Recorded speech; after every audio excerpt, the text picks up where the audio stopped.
And my name is Jeffrey Feltman, and it's an honor for me to be here at the Jeju Forum. It's my first time to participate in this important event.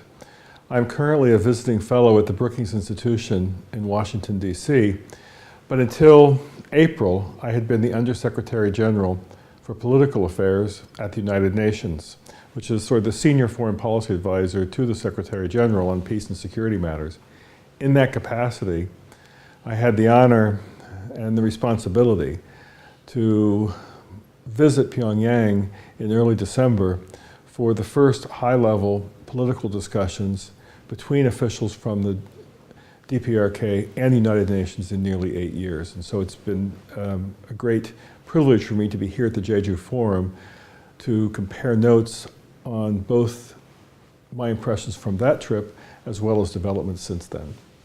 I think it's worth keeping in mind the context in which the current developments have been taking place. I mean, if we remember only 6 or 7 months ago how tense the world was, how dangerous the situation was on the Korean Peninsula with implications for the region and far beyond. I mean, think about the fact that before the Pyeongchang Olympics, before President Moon Jae-in's summit meeting with Kim Jong-un, there had been no military-to-military channels. There had been no hotline that was operational. Between Washington and Pyongyang, there was a war of words, and the channels of communication, the so-called New York channel, were completely closed. There was a real risk of war. The development of the North Korean missile technology, its nuclear program, risked plunging this region into war. The lack of any type of channels of communication meant that any incident that could have taken place in the West Sea across the DMZ could have quickly escalated into an unintentional war.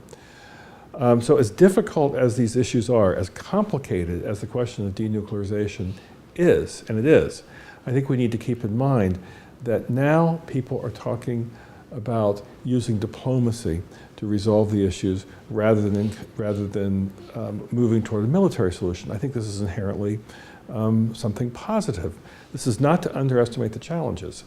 There's been a lot of criticism, for example, of the Singapore statement, that it doesn't use the terms, CVID. It doesn't talk about the complete, verifiable, irreversible destruction of the DPRK's nuclear program, which has been the international standard. I'm less concerned myself about the terminology as long as the goal is the same, as long as the goal is the peace and security in Northeast Asia that has to include what would in essence be complete denuclearization of the DPRK. But there's a negotiating history here. We've seen the 1991-1992 inter-Korean joint declaration. There was the agreed framework with the United States. There was the work with the P5, with the six-party talks. There was the Leap Day agreement with the Obama administration. All of these promised denuclearization in return for certain things. None of them worked. So to get to your question, I think what's important now is for the two sides to really roll up their sleeves and work, to make sure that they have a common understanding of what the goal is, to make sure that they are working to overcome any potential misunderstandings that led to the failure or the failure of these previous agreements to resolve the nuclear and peace and security issues. So it really is time for extensive diplomatic work to overcome the types of misunderstandings that led to the problems in the previous agreements. I mean, first, I think I would like to pay tribute to President Moon Jae-in's diplomacy. That was in response to the New Year's address by Kim Jong-un that capitalized on the Republic of Korea's hosting the Pyeongchang Olympics. Because if you go back to that New Year's address by Chairman Kim Jong-un, it seems to me that he had made a decision at that point to try to warm up the relationship with Seoul, to improve the relationship between Pyongyang and Seoul by opening up the channels of communication.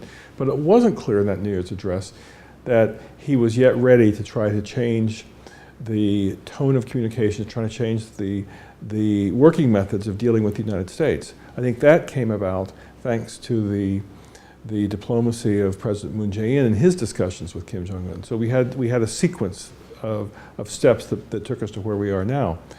But it's clear that to address the overall peace and security issues on the Korean Peninsula that are so important for the whole region of Northeast Asia, that are important for the world, you need to go beyond Seoul, Pyongyang, and you need to go beyond Pyongyang, Washington.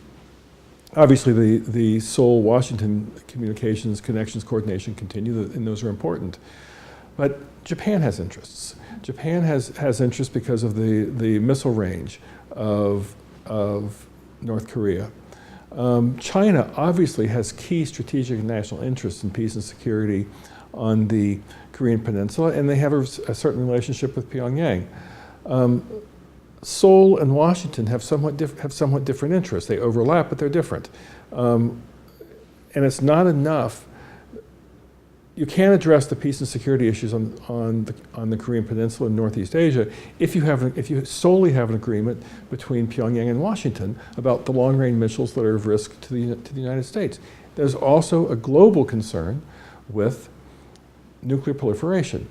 The Security Council resolutions that were passed, repeated Security Council resolutions were passed unanimously, which means that the 15 countries that have the responsibility for upholding peace and security around the globe, and that goes far beyond the permanent members, have voted unanimously in condemnation of Pyongyang's pursuit of nuclear weapons missile technology. So all of these groups have to play a role in endorsing an approach that will address what Pyongyang says are its peace and security concerns, and what are the other concerns of Beijing, Tokyo, Seoul, Washington, and beyond. So it's a bilateral issue, or intra-Korean issue, I should say. It's an intra-Korean issue. It's a regional issue. It's a Washington-Pyongyang issue, but it's also a global issue because nuclear proliferation is something that concerns all of the members of the Security Council. To sort of review what I said earlier, 7 months ago, it seemed as though the world was watching helplessly as the Korean Peninsula was being plunged or marching toward war.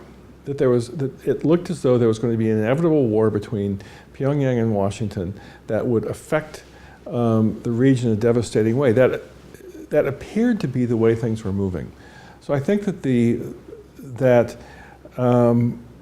what has changed is there's no longer such high tensions. There's no longer this sense of the inevitability of war. That means that people can look at this problem, and it is a real problem, peace and security in Northeast Asia, with cooler heads. Second, there's no longer a risk of an accidental war. When there were no communications between the two Koreans, when there was no military-to-military ability to communicate between the forces across the DMZ, there was a real risk of accidental war, of something quickly going out of control. And there was a risk that the United States would feel compelled to address a very real security crisis through military means, and the implication of what that means. All of that right now is at least at pause. Plus, North Korea, which had made such remarkable progress in its missile technology and its nuclear program, against the will of the world, also has ceased testing and thus advancing its program. So I think that the various summits, that the diplomacy that's taken place in 2018 has already put the two Koreas, put the region and the world in a far better place. It doesn't mean that the problem has been solved. What it means is that the problem has a higher potential of being solved through peaceful means than it appeared possible just a few months ago. If you look at how Europe dealt with the aftermath of World War II, you see overlapping multiple institutions within Europe and also transatlantic. You still have a remnant of World War II and the Cold War on the Korean Peninsula. The divided Korea is an anachronism in today's world. But it seems to me that Northeast Asia, Asia more broadly, should take a lesson from the post-World War II experience of Europe and the transatlantic alliances in building a series of political, economic, and security architecture, elements of architecture that work in tandem to address the various political, economic, and security needs of the countries that would be involved. You look at the Organization of Security and Cooperation in Europe, based in Vienna. It's not a treaty. It's an agreement among countries. It operates by consensus, but it's a way to share information, to work together to address shared concerns. That the sort of architecture that exists in Europe and to some extent in the transatlantic community more broadly doesn't yet really exist in Asia. And I would hope that a successful addressing of the nuclear threat of the DPRK would obviously move into replacing the armistice agreement with a peace agreement. That requires several states to join. That requires the nuclear threat to be dealt with. But that you go beyond simply looking at the Korean Peninsula, but how do you build an architecture for the whole region? And that may, in fact, be something that could go in parallel with addressing the nuclear threat, given the fact that Pyongyang always says that its nuclear program is because of deterrence, because of fear that the United States and others are trying to destroy the system. So perhaps there's a way to use the development of a regional political, economic, and security architecture in tandem with addressing the nuclear threat to be mutually reinforcement. I think we all should be concerned about the deterioration in the relationship between Beijing and Washington, certainly on the trade side. When you have these two huge economies that are taking retaliatory measures against each other, and I think that there's going to be fallout that's going to affect other countries that have been able to rely on what were always assumed to be traditionally open borders. And I think that the Republic of Korea is one example of a country that has built its economic success on the assumption that open markets would stay open. And I'm not sure we can accept that as a given anymore, given what's emanating from Washington, and given the Washington-Beijing trade disputes. But there also has been, on the more positive side, a very pragmatic approach between Washington and Beijing when it comes to the security issues on the Korean Peninsula. The Security Council resolutions that were passed unanimously about condemning the North Korea nuclear program, imposing sanctions. And they were passed unanimously because Washington and Beijing coordinated their positions to make sure that they stayed in sync on what needed to happen vis-a-vis a response to the missile launches and nuclear testing by Pyongyang.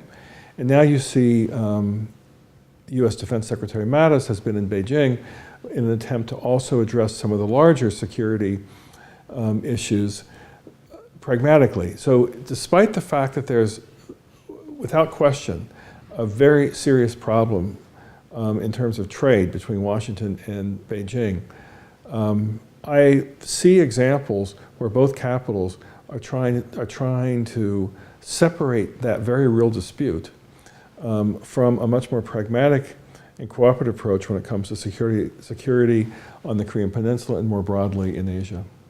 As I said, this is the first time I've had the privilege and honor to come to the Jeju Forum. And it's an incredibly important venue to bring people together beyond just the government officials, beyond the diplomats, to include civil society, to include people, past officials with experience, to include business communities, to really talk in a frank and candid way, in a creative way, about how to address what are extremely complicated issues. And the timing couldn't be better.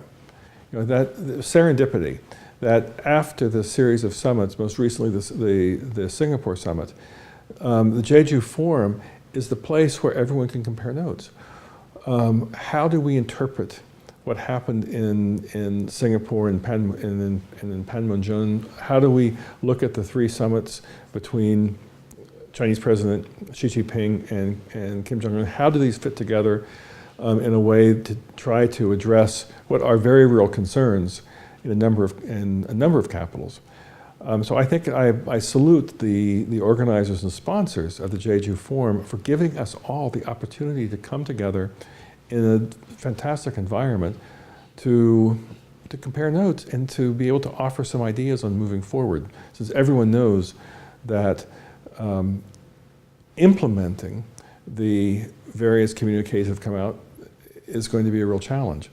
I would hope that in the future, given the change in the inter-Korean relationship, that there would be able to be officials here from Pyongyang as well to participate in these types of informal exchanges. And I hope they would be prepared to engage in the informal give and take, candid way that I've appreciated people using here in Jeju. You know, there are a lot of skeptics about what's taken place over the past 6 or 7 months. And given how complex these issues are, given the disappointing negotiating history since the inter-Korean talks of 1991 and moving forward, I think skepticism is understandable. In fact, skepticism is probably even healthy. But I don't want to see the skepticism turn into, the skeptics become spoilers.